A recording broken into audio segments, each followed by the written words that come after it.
La team, après l'arrestation de Ousmane Sonko hier, le procureur de la République sénégalaise a décidé de s'exprimer. Aujourd'hui, vous allez apprendre pourquoi Ousmane Sonko a été arrêté de manière brusque. Déjà, il nous revenait depuis longtemps que le président Ousmane Sonko était accusé des propos qu'il a tenus sur certaines de ses vidéos où il parlait du combat qui s'annonçait de manière mortelle. Et le procureur en a suivi avec beaucoup d'autres accusations, toujours sur les déclarations du président Ousmane Sonko. Aujourd'hui, la question qu'on se pose est de savoir, est-ce que le procureur de la République du Sénégal a lui-même décidé d'ignorer le fait qu'un candidat à l'élection présidentielle a été exclu par un seul individu qui a fabriqué et orchestré une tentative d'intimidation, une poursuite judiciaire en utilisant une jeune fille, chose qui n'a pas pu aboutir car ça s'est soldé par un échec. Et Ousmane Sonko s'est donc vu condamné sur des choses qu'on ignore. Il a été séquestré chez lui pendant plus d'un mois. Après cela, il a décidé de sortir et de parler. Je me pose la question de savoir, quand le procureur lui-même ignore le fait qu'un homme soit séquestré chez lui, sans aucun mandat, à cause de la décision d'un seul individu, et il décide de jouer l'aveugle sur ça, pourquoi aujourd'hui il se plaint sur les propos d'Ousmane Sonko, qui ne sont que des propos légitimes face au comportement que le régime de M. Macky Sall lui fait subir? Ousmane Sonko ne peut plus sortir, il ne peut plus rien faire. Il doit rester comme un enfant, pourtant il est maire à Ziguinchor. Il n'est même plus capable de gouverner dans sa ville, alors que le peuple lui a donné le suffrage là-bas pour qu'il puisse le faire.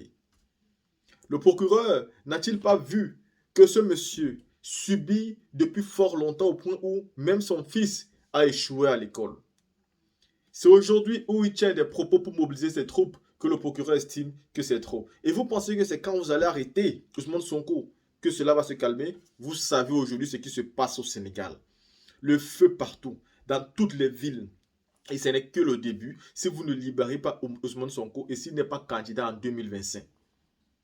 Vous ne pouvez pas décider, vous seul, de qui sera candidat et de qui ne le sera pas. Si on avait décidé sur Macky Sall, il ne serait pas aujourd'hui le président. Macky Sall en veut particulièrement à Ousmane Sonko parce qu'Ousmane Sonko a brisé son rêve de troisième mandat. Et ayant vu que son rêve de troisième mandat est brisé et qu'il ne peut plus faire un troisième mandat, il veut partir en ramenant avec lui Ousmane Sonko. Et pourtant, le peuple aspire d'Ousmane Sonko. Avec tout ce qui se passe dans la sous-région, en Afrique de l'Ouest aujourd'hui, on est tenté de croire que si Ousmane Sonko prenait le pouvoir au Sénégal, ça allait être une très bonne chose, car il devait avoir donc Ousmane Sonko, Assimi Goïta, Ibrahim Traoré, on a déjà au Niger.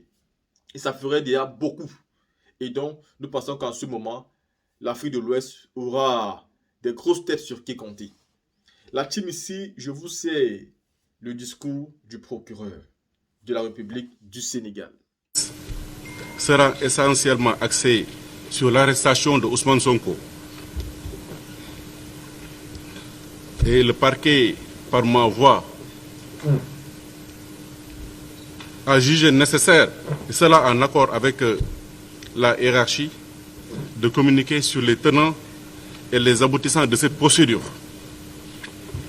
Ce point de presse sera essentiellement axé sur la chronologie des appels à l'insurrection répétitifs, rappeler l'ultime appel à l'insurrection à l'origine de son arrestation,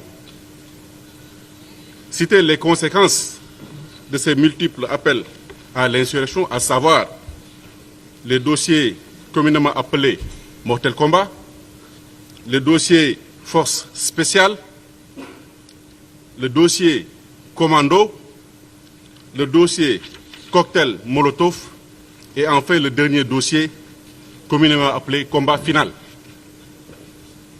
Force est de constater que des séries de manifestations violentes ont fortement troublé l'ordre public, alourdissant ainsi le bilan de pillage et de destruction des biens publics et privés.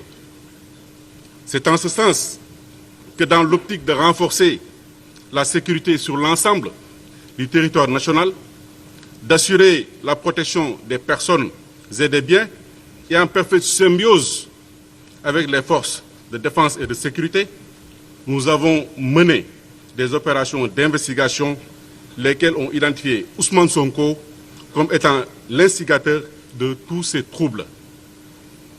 Sur la chronologie des appels à l'instruction répétitifs, à titre illustratif, les dates qui suivent indiquent la succession des discours au contenu incitatif à l'insurrection prononcés par Ousmane Sonko ces 2 dernières années. Ainsi, au mois de février 2021, à la suite de sa convocation par la section de recherche de la gendarmerie nationale, le député Ousmane Sonko, leader du PASTEF, a tenu à son domicile un point de presse. Au cours de son discours, il a appelé ses partisans à se mobiliser. Il a tenu les propos suivants. Le combat s'annonce mortel. Le mot n'est pas de trop. Nous ne sommes pas au temps de la révolte au salon. Nous résisterons par tous les moyens possibles. La confrontation démarre demain. Il est évident que le contenu du discours d'Ousmane Sonko appelé manifestement à l'insurrection, ses partisans se sont mobilisés le 8 février 2021 devant son domicile pour s'opposer à une éventuelle arrestation.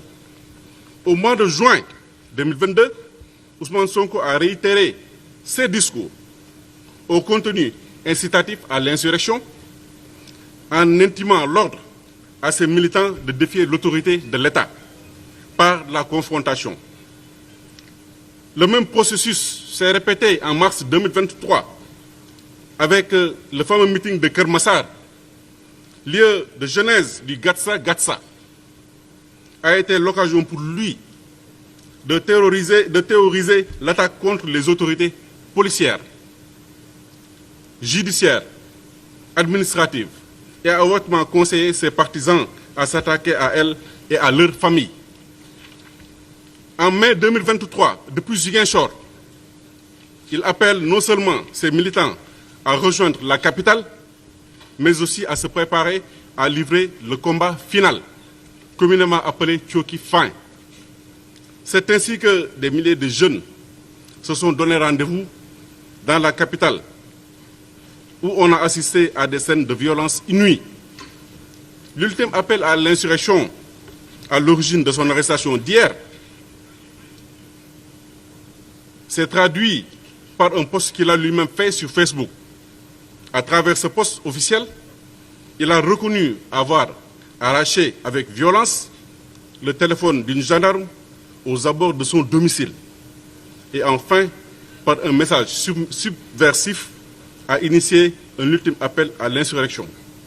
Donc, juste pour dire que ce sont des dates parmi une cascade de menées subversives. Donc, contrairement à une certaine presse tendancieuse, l'histoire du téléphone portable n'est que l'élément déclencheur de son arrestation qui était imminente pour appel à l'insurrection. Pour corroborer nos propos, nous vous invitons à visionner attentivement et avec nous une compilation de déclarations d'Ousmane Sonko de mars 2021 à nos jours.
may wax nag waa APR ngeen dégloo bu baax waa APR.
Voilà.